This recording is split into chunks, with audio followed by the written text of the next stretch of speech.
Hoje nós vamos falar de Revolução Francesa. A Revolução Francesa aconteceu no ano de 1789 e durou e perdurou até esse período de 1799, tá bom? A gente vai perceber que a Revolução Francesa ela foi uma revolução que incentivou outras em quase todo o mundo.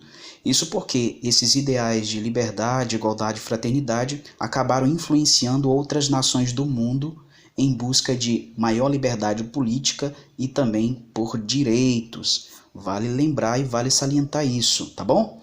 Então, para que possamos entender esse processo da Revolução Francesa, é necessário a gente entender os motivos que levaram à Revolução Francesa. Um dos primeiros motivos podemos claramente citar o descontentamento do terceiro estado. O terceiro estado era representado aí pela burguesia, pelos trabalhadores urbanos e pelos camponeses. Para você ter uma noção clara da situação, a França estava organizada socialmente em 3 estados. O primeiro e o segundo estado era representado pelo clero, pelo corpo da igreja, e principalmente pela nobreza. E o terceiro estado era aí essa representação que eu acabei de falar aqui agora há pouco. Era a maioria? Era, mas não tinha tantos direitos. Isso era um problema. Enfim, outro motivo que levou à Revolução Francesa foi que os integrantes do terceiro estado eles deviam pagar altos impostos, enquanto o clero e a nobreza eles eram isentos.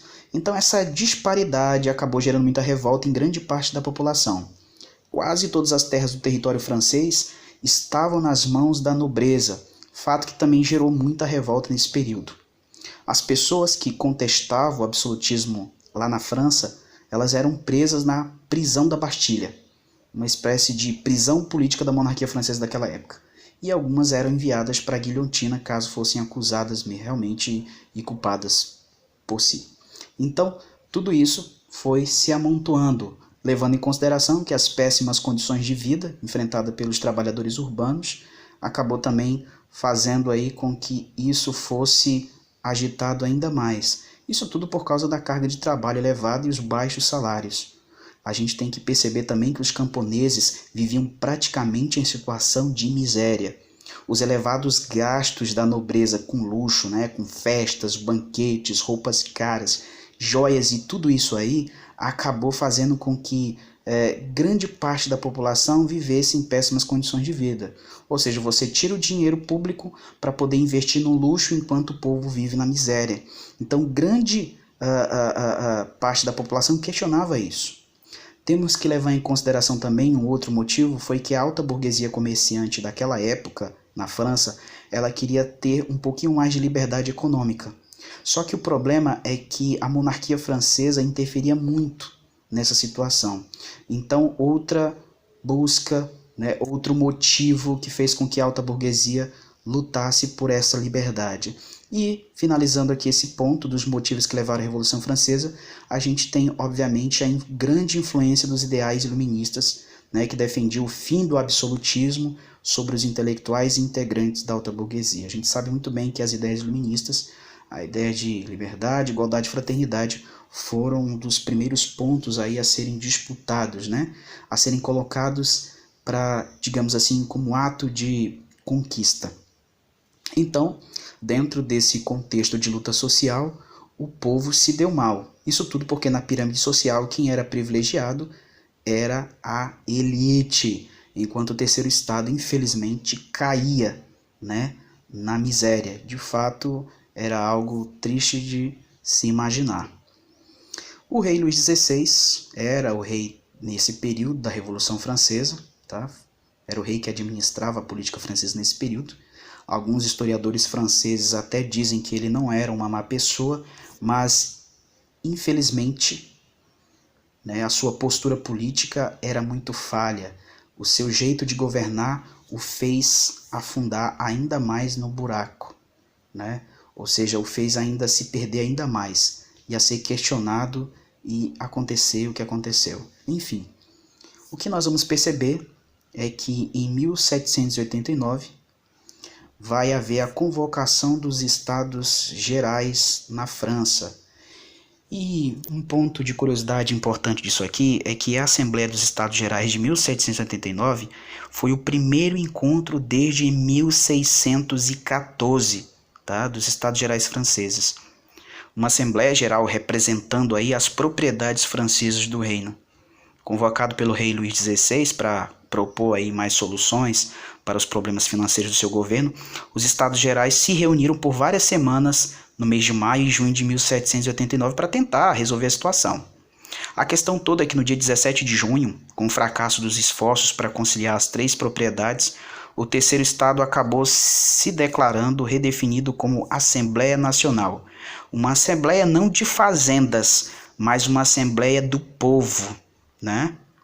Eles convidaram as outras ordens sociais para se juntarem a eles, mas eles deixaram bem claro que pretendiam conduzir os assuntos da nação com ou sem eles.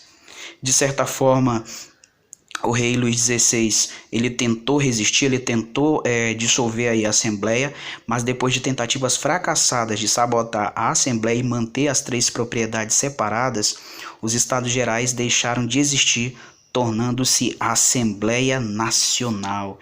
Isso mesmo que você ouviu. Então, de certa forma, a monarquia francesa não vai obter êxito, e aí o símbolo inicial da Revolução Francesa vai ser que milhares de pessoas saíram às ruas de Paris e invadiram a prisão da Bastilha, símbolo do poder absoluto do rei Luís XVI, no dia 14 de setembro de 1789, início da Revolução Francesa. E vamos ser sinceros que, dentre as várias conquistas que os revolucionários franceses conseguiram, a gente tem a importante participação feminina dentro desse contexto revolucionário e algumas conquistas relacionadas ao casamento civil e à legislação do divórcio. Isso mesmo. A gente vai perceber também que durante esse período da Revolução Francesa, em 1791, para ser mais claro aí com você que está me ouvindo, né, vai haver a Declaração dos Direitos do Homem e do Cidadão. Essa Declaração dos Direitos do Homem e do Cidadão, ela foi redigida pelos representantes do terceiro estado e, resumindo os ideais da Revolução, primeiro ponto que a gente pode colocar aqui, salientar, é que os homens nascem e devem permanecer livres e iguais perante a lei. E o segundo ponto dessa Declaração dos Direitos do Homem e do Cidadão é que a liberdade individual e os direitos do homem devem ser garantidos independentemente. Então, 1791, a gente tem a Constituição Francesa garantindo princípios de igualdade jurídica, reconhecida por lei, e liberdade econômica sem intervenção do rei. Assim, a gente vai ver que esse processo revolucionário vai trazer grandes significados, tá bom? Então, dentro dessa síntese dos acontecimentos, para a gente resumir aqui essa primeira fase da Revolução Francesa, a gente tem de 1789 até 1792, né, o governo aí da Assembleia Nacional. O que vai acontecer nesse período? A queda da monarquia francesa, a queda de Luís XVI, a gente vai ter também a Declaração dos Direitos do Homem e do Cidadão, a gente vai ter o fim dos privilégios de classes sociais, a gente vai ter a implantação de uma monarquia constitucional nesse período de 1791 até 1792, a gente vai ter as decisões da Assembleia Nacional que não vão ser acatadas diretamente, mas muitas mudanças vão acontecer com o passar dos meses.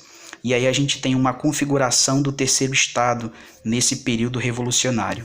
Na parte de cima, a gente tem aí a alta burguesia, que era representada pelos donos das grandes companhias de comércio. A gente tem a pequena burguesia, que eram os pequenos e médios comerciantes que não suportavam a concorrência das grandes companhias. E a gente tem o proletariado, que eram os profissionais urbanos que trabalhavam para os burgueses, né? E também a gente tem os trabalhadores rurais e, em última instância, os mendigos e os miseráveis, que eram digamos assim, a classe que realmente não tinha direito algum diante de toda essa situação, principalmente desse caos que se instalou.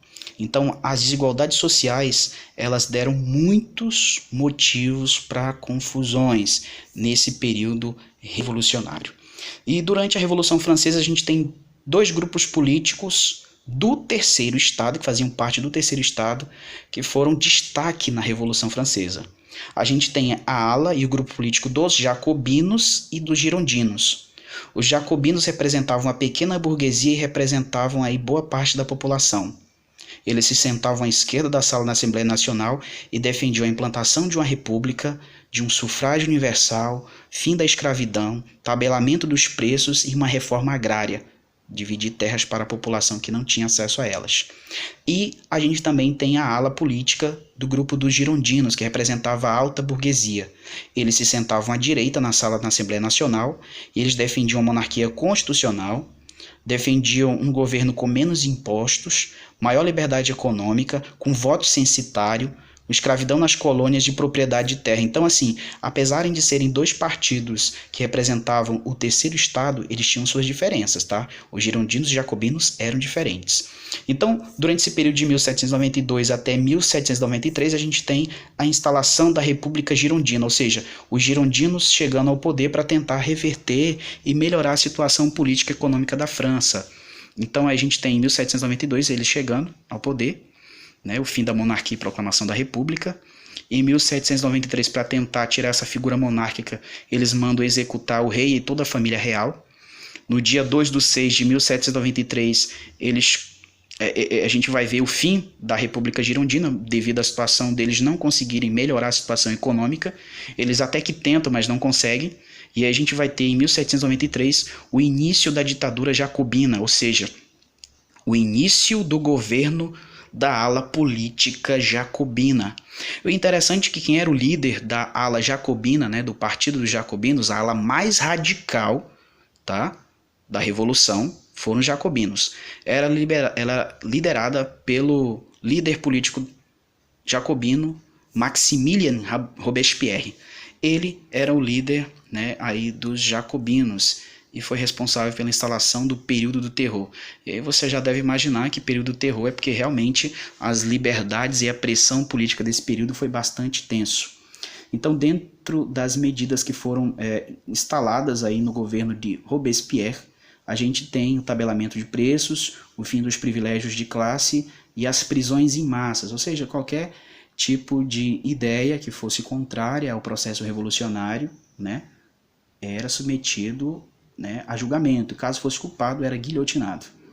Então, durante esse período de 1794 até 1795, a gente tem a Convenção Thermidoriana, né, o período aí em que os girondinos voltam ao poder. Aí você fala, mas por quê? Porque o Maximilien Robespierre acabou sendo preso, acusado de, digamos assim, instalar um governo perigoso, um governo tenso. Então ele acaba sendo acusado e culpado e guilhotinado em praça pública. Enfim, os girondinos voltam ao poder. E durante esse período vai haver o fim das reformas de caráter social, tá bom? Durante o período de 1795 até 1799, a gente tem a fase do diretório, onde a França vai ser governada por 5 diretores girondinos, da ala girondina. Vai haver nesse período a eliminação de grupos favoráveis à monarquia, a eliminação de grupos radicais, a elaboração de um plano para os girondinos continuarem no governo. E, obviamente, devido a tantas mudanças e nenhuma reforma específica que garantiu o crescimento ou melhoramento da França, a gente vai ter a chegada de Napoleão Bonaparte ao poder em 1799. O Napoleão Bonaparte chegou ao poder graças à ala dos girondinos. Representantes da alta burguesia viam o Napoleão Bonaparte como um cara que era respeitado por todos os grupos sociais, né, que formavam o terceiro estado devido às suas várias conquistas, e também por ser um cara que tinha firmeza administrativa. Então ele chega ao poder com o título de cônsul, mas não dura muito tempo e ele acaba tomando o poder, instalando aí esse período do império, né? Então a fase de governo dele é dividida em 3 partes: a fase do consulado, do império e o governo dos 100 dias. Então, pessoal, por hoje é só. Na próxima aula tem muito mais. Espero que você tenha compreendido. Tchau, tchau